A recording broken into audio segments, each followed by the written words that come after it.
une surprise, un délire, une sophistication sans limite. La collection des métiers d'art Chanel est l'occasion pour Virginie Viard de mettre en valeur les brodeuses, les plumassières, les tisseurs, les chausseurs, les orfèvres, les modistes qui travaillent pour la maison.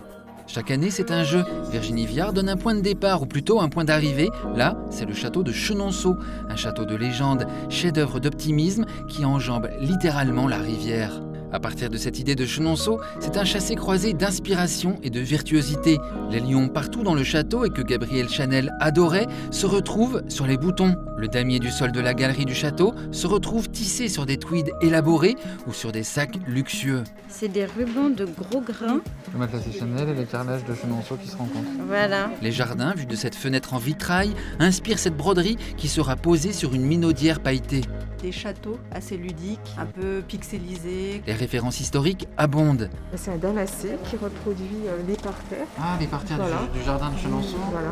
Chenonceau, c'est le château des dames. Diane de Poitiers, Catherine de Médicis. Tiens, ce double C sur la cheminée ne vous dit pas quelque chose ? Les héroïnes de Chenonceau sont des femmes d'état, des amoureuses, des épicuriennes, des esthètes. Des croisillons de velours qui évoquent les tenues des reines de la Renaissance. Leurs bijoux très baroques se retrouvent réinterprétés.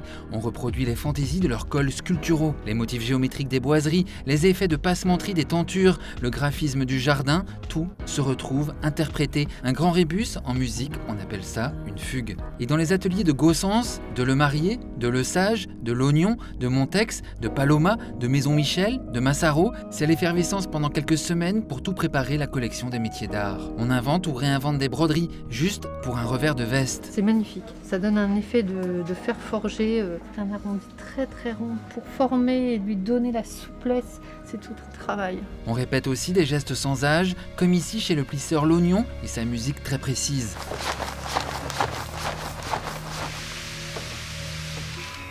Dans les ateliers du prêt-à-porter Chanel, c'est la concentration. On coupe, on pique, on patronne. On coud, on pique, on boutonne.